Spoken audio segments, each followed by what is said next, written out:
Hey everybody, welcome back to theclinicaltrialsguru.com. You see this shameless plug for these hoodies. There's actually a link somewhere on my blog to go buy these. Right, I got 3 designs. So yeah, check it out. Follow up, follow up, follow up. Haven't said that in a while, but it pretty much summarizes everything that I'm all about, whether it's getting studies, getting doctors, getting patients, building your business, anything, right? Dealing with monitors, anything you need, it requires follow-up in any business, not just clinical research.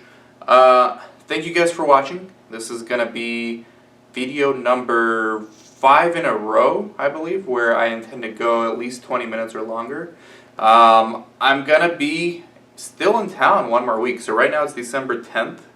I'm not leaving on vacation until December 21st, and I'll be back January 3rd. So I'm going to be gone for 2 weeks. So I might do like another 4 long videos next week as well, just to have like 8 in a row of like 20-minute, 20-minute, 20-minute, 20-minute videos. Some of them have gone even longer. My interview with Ibs Mahmoud from drugdev.org was like almost 40 minutes. So I'm going to try. I'm going to see how long I can do these long videos. And they seem to be getting like more engagement. So if this is what you guys want, I'll just make more of these. In fact, let me know in the comments if you want more of these longer videos where I just kind of talk about random topics, or whether you want shorter videos where they're more like direct, to the point, very specific. So first of all, I want you to know right now, because of the holiday season, I'm doing a giveaway. Alright, and so there's a contest. I want you guys to improve your businesses. I want you guys to set yourselves up for a very prosperous 2016. Make it your best year ever. Whoever can, I've got 10 Amazon gift cards for $50 each, and I've got 1 Amazon gift card for $150, and you could win both. Okay, and here's how. So the first 10 people to send me screenshots, and I'm not going to take your word for it. I need screenshots of you emailing within a 24-hour period 100 sponsors or CROs or decision makers in order to get studies for your site. Okay, and so you've got to do 100 in a 24-hour period. I did this contest last year, and 3 people, only 3 did it, and I forgot what I gave them. I think I gave them one of these hoodies or other stuff. This year the gifts are better, okay, though, but we're making more money at the Clinical Trials Guru. We've got more consultants, more consulting business going on with my consulting company, so we can up the ante a little. So here's how it works. If you can send proof, meaning screenshots, of the 100 study leads that you've emailed in a 24-hour period, I also want to know numbers. So from those 100, how many did not reply or said no, and how many said yes. And then from those ones that said yes, here's a CDA. I want to know specifics, like who it was, what study, things like that. Because I want to collect better data going into next year. 2016 is going to be all about collecting data and quantifying everything. So right now everything's kind of subjective. Next year, I want, and this is why next year I'm going to be doing a lot more surveys. So stay tuned for February 2016. I'll be doing another giveaway where I'm asking you to answer a quick survey on SurveyMonkey, which will literally take you 2 minutes. And we'll do something else good as well, like $50 or more monetary value for that prize. So I need more data. So I need to quantify exactly how many studies, how many emails a typical site needs to send out in order to get 1 study response, 1 study sponsor to say, yes, we're interested in working with you potentially, here's a CDA. I need numbers. I'm going to gather all the data you guys provide me with, and I'm going to crunch the numbers, and I'm going to be able to provide better information for you guys in the future very quickly. And you're going to benefit because your site or your business is going to prosper because of this, and you're going to win a prize, right? So the first 10 people to do this will get a $50 gift card if you send me the proof, exactly what I have detailed in this video, and I will also send an email blast to my email list. The first 10, okay, so time is of the essence here. You've got pretty much all week next week to do it, and then everyone checks out for the holidays anyways. So next week, the week of the 13th, Monday the 13th, you should try to do this. And so the first 10 will get $50 gift card. The one who sends the most emails, so you can go over 100. The one who sends the most emails, and I'm not going to tell you guys who's in first place and all that stuff. It's going to be up to you. Give it your best effort in a 24-hour period. The one who sends the most emails within that period will get a $150 gift card plus the $50 gift card that they already won for $200, okay? So details to follow in the email, but that's basically what I need you to do. Get a head start on it now if you're watching on YouTube. And thank you for staying tuned for this video. So let's get right into the questions. So I've been getting lots of questions that I've been batching, and let me just get to the first one, okay? I'm interested in getting more studies, as my focus is in women's health. A lot of the studies on clinicaltrials.gov, however, are surgical repair studies. As I mentioned, we're working out of a physician's private practice, but they do dedicate 1 day a week to surgeries. When looking for these studies, and if they're doable for us, would I just reach out to the hospitals my doctors have privileges at? I imagine going through this channel would be quite tedious in the event of local IRBs and hospital SOPs. Not sure if you might have any insight that you can do a blog post or video on regarding contracting hospitals or things to look out for.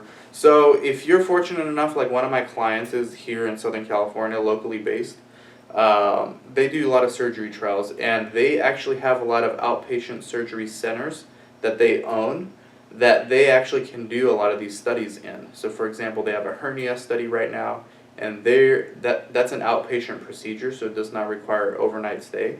So they can do that in their own clinic. Actually, they're set up for that. If that's not the case for you, maybe look into I don't know what kind of funds your site has available or at its disposal, what kind of resources it has at its disposal. If it's not an overnight procedure, if it could be an outpatient procedure, meaning you go in and get the surgery and go out the same day, like a hernia, or perhaps some studies that you're finding on clinicaltrials.gov for women's health would qualify, then it may be worthwhile looking into partnering with a surgery center that specializes in outpatient surgery rather than going the hospital route, because specifically for the fact that you don't want to deal with local IRBs. It's going to slow things down tremendously. Not only that, you've got hospital SOPs, and there's just so many staff members that come in and out of a hospital on a daily basis and on a nightly shift. You've got different staff. People are not going to know that this is a research subject. The nurses will have to communicate, and then when the new nurses come in, someone's going to have to let them know, like for the night shift, that hey, this is a clinical research patient and not a patient for the hospital. You can't just do whatever you want to them. We have to follow a protocol. That's a nightmare. You want less people involved, as few people involved as possible, while still being able to efficiently conduct the trial. So that's the way it is with these surgery trials. Try to find any route to go besides partnering with a hospital, and only use that as your last resort. And only if the budget's good enough to where the hospital is willing to accept their rate of a per patient bed night stay or a bed day stay versus what the sponsor is going to be giving you. So if the hospital is charging you $900 a night for a patient and the sponsor is willing to reimburse you $1,600 a night, it might be worth it. However, if the sponsor is willing to reimburse you $1,600 a night and you can work a deal with an outpatient surgery center where they're only charging you $400 a night, and you can use a central IRB with them, you don't need to be a rocket scientist to see that it's a much better alternative to go with the outpatient surgery center or even the inpatient surgery center. There are some private inpatient surgery centers. Obviously, you're going to have to pay more for those inpatient ones. But any way you can avoid an actual hospital with a local IRB, and then they have their own SOPs, their own procedures. Sometimes they don't want to do research. Sometimes they're already doing research.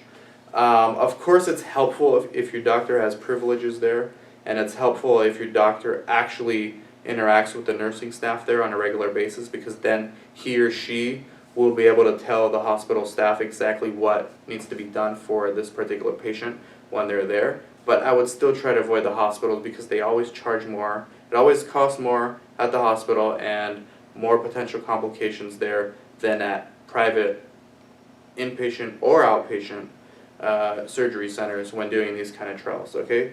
Hopefully that helps. Let's get to the next question.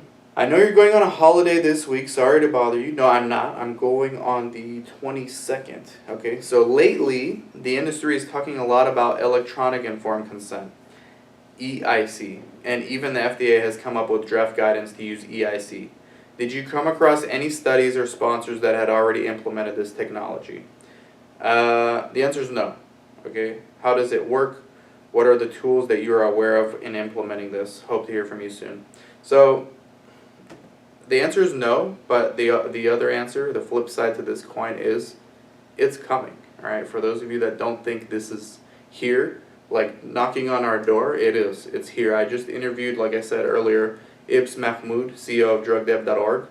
They just bought a company that does nothing but electronic informed consents. And the way this is going to work, it's not going to replace the PI or the study coordinator.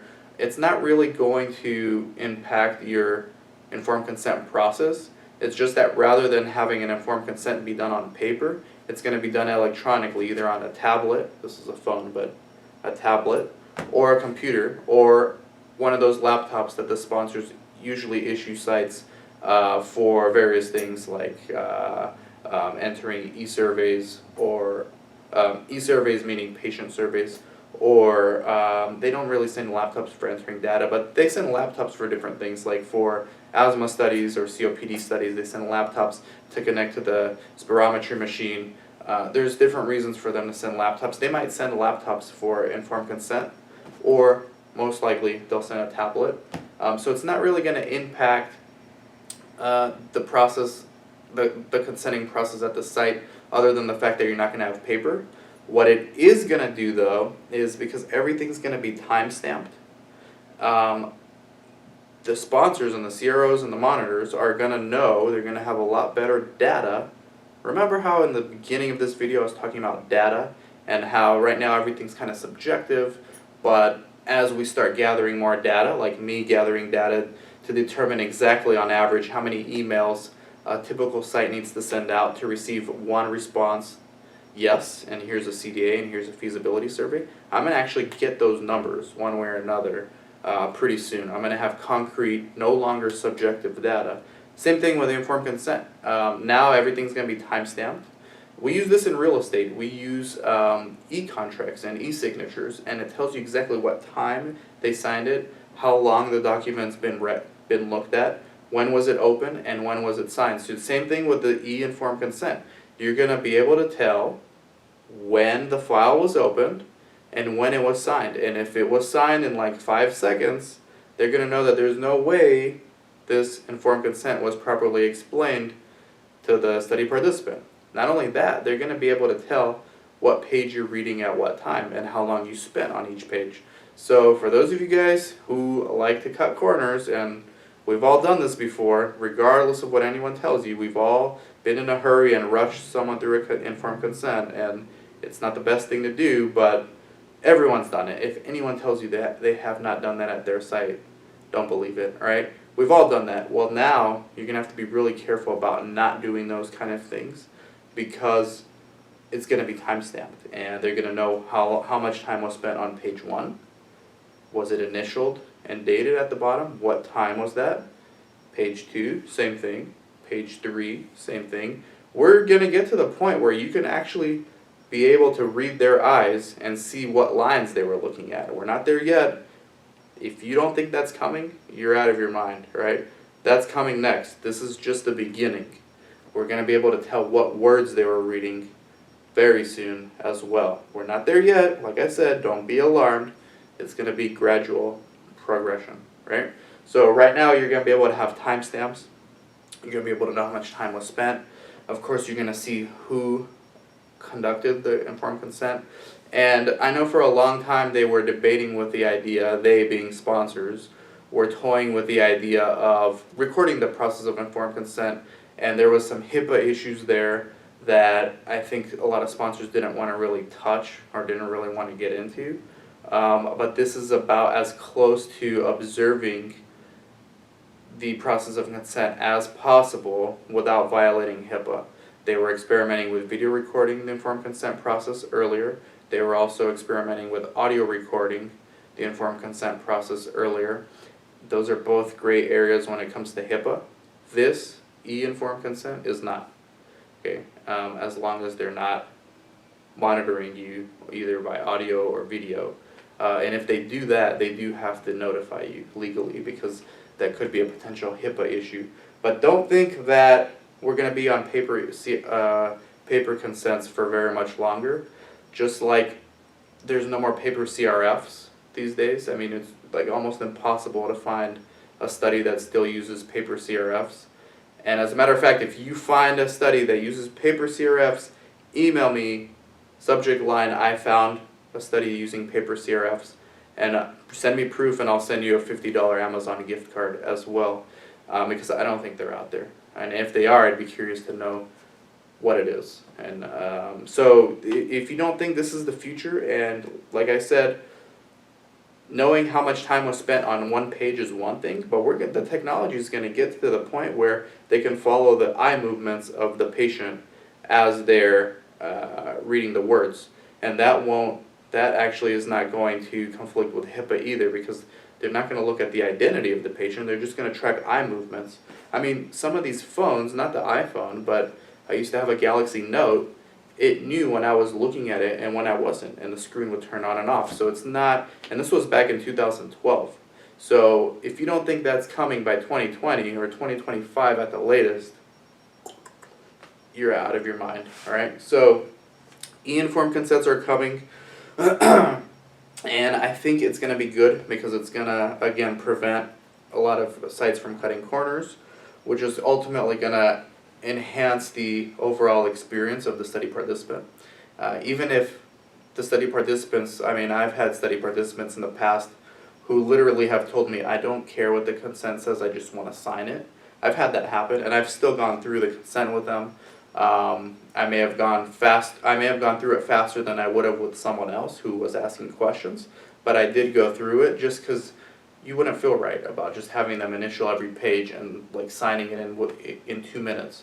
And this will enhance the overall experience of the study participants, even if they don't want to do it that way.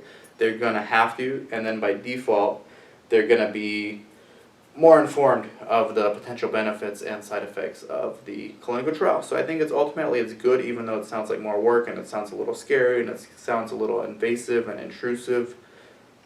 I mean, it doesn't matter what we think or what it feels like. This is the way technology is heading. This is where reality is taking us, and we're just going to have to adapt, okay? Just like with everything else. Next question. Do you know of any agency or third party who can handle our regulatory work, like local and central IRB and document maintenance? Yes, I do. Easy one. Easy. Yes, I do. My consulting company can do this. We actually use Intralinks Via, which is a sponsor of our program. So if you sign up for the service through my consulting firm, we will actually plug you into our infrastructure. You'll have a virtual workspace, and then we're going to take care of all these things for you. Of course, we can't sign these documents for you. People at your institution are still going to have to obtain signatures, but then they'll just upload, and then we will manage it from there. Okay. So yes, that's an easy one. Someone asked me, and actually this is a good segue to another question, and then I'll get to this one. So the segue is, can you outsource, and I didn't get this question recently, but this last one reminded me of it, can you outsource your data entry? And I mean, theoretically, yes, you could outsource EDC to a third party. It wouldn't be that difficult. You would just scan or email them the source docs, the completed source docs. They would have to be taught how to do it, how to log into the EDC, and then pretty much just transfer what's on the source docs to the EDC. I wouldn't recommend doing it. I like keeping it all in-house First of all, I don't know how the sponsors would feel about this.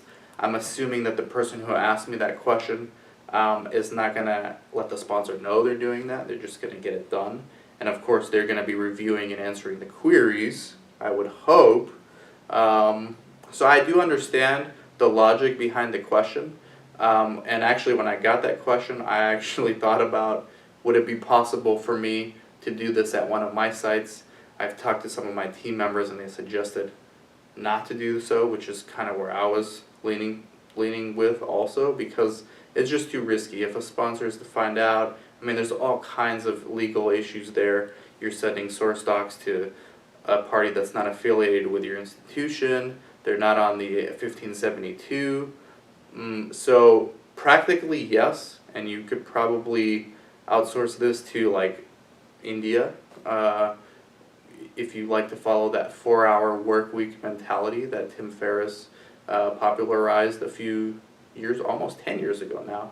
Back in 2007, he wrote a book called The 4-Hour Work Week, and then everybody in every business and every industry fell in love with outsourcing to India.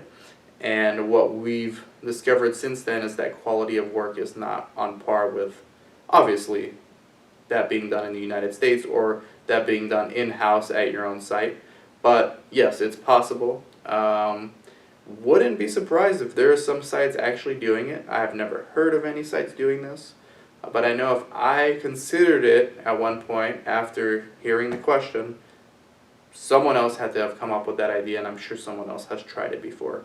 I would not recommend doing that for the reasons I mentioned before. A lot of legal issues. You're probably not honoring your confidentiality disclosure agreement.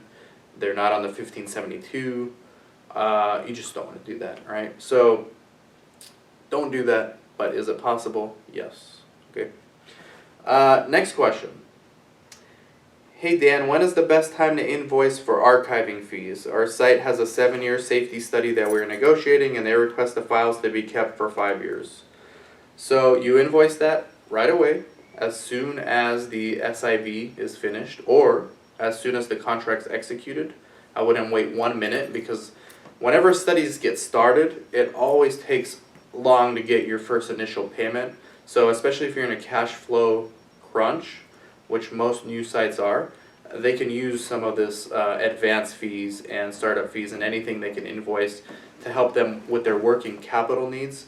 So as I said in my other videos, anywhere from $20 to $30 per month is what I would charge. So for 5 years, I mean, let's do the math here. 5 years is 60 months times, let's go $20.